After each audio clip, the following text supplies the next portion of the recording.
भाषा थी। प्राकृत कहने का मतलब आम लोगों की भाषा थी। तो ब्राह्मी या खरोष्टी लिपि में जो भी प्राचीन काल में यहाँ पर जो भी इतिहास लिखा गया था इन अभिलेखों पर चाहे सिक्कों पर, उनका अर्थ निकालने का काम किया था किन्होंने, जेम्स प्रिंसेप ने। कब दोस्तों?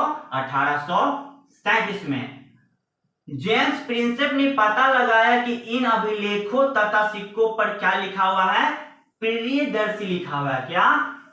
जब इन्होंने 1837 में ब्राह्मी तथा खरोष्टी लिपि को पढ़ा और सिक्कों को पढ़ा, सिक्कों पर जो लिपि लिखी हुई थी, तो उसमें एक अधिक मात्रा में जो इनको प्राप्त हुआ वो शब्द था, क्या लिखा हुआ था दोस्तों?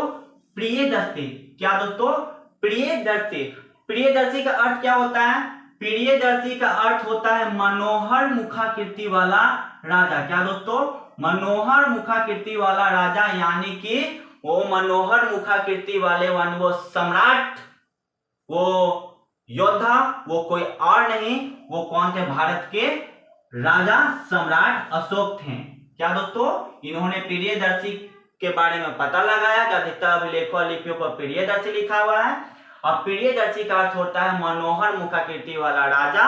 और किसके बारे में लिखा गया था? ये सम्राट अशोक के बारे में, जो मौर्य वंश के क्या थे? तीसरे राजा थे। क्या दोस्तों?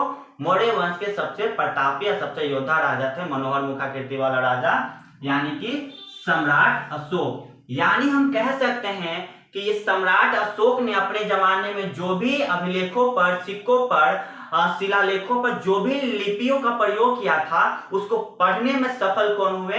जेम्स प्रिंसेप हुए। 1837 में जो दुनिया को बताएं कि इन लिपियों पर क्या लिखा हुआ है, और कहीं ना कहीं यहीं से अशोक के स्तंभों के 84,000 जिन्होंने स्तंभ लिखा है, ना जाने कितने शिलालेख अभिलेखों में जो भी अपने लिपि से अपने बारे में जो सम्राट अशोक लिखा है, उनके बारे में अगर दुनिया को कोई बताया है भारत में, तो वो कौन थे दोस्तों? जेम्स प्रिंसेप थे। भारत के न होकर भी इन्होंने भारत के लिपियों को पढ़ा, अध्ययन किया, उसका अर्थ निकाला और भारत के इतिहास के बारे में बताया। तब जाकर कहीं ना कहीं हम लोग सम्राट अशोक यानी महान अशोक के बारे में हम लोग पढ़ते हैं। तब हम लोग को सम्राट अशोक के बारे में क्या मिलते हैं दोस्तों? संपूर्ण रूप से इतिहास की जानकारी मिलती है। आगे देखते हैं। ऐसे ही नहीं कह सकते कि प्रियदर्शी अशोक को ही कहा जाता है, क्योंकि एक मौस्की अभिलेख है जो कर्नाटक में है, और एक गुज्जर अभिलेख है जो मध्य प्रदेश में है। इन सभी अभिलेखों पर एक राजा का नाम मिलता है। उस राजा का नाम क्या है दोस्तों? अशोक। क्या दोस्तों?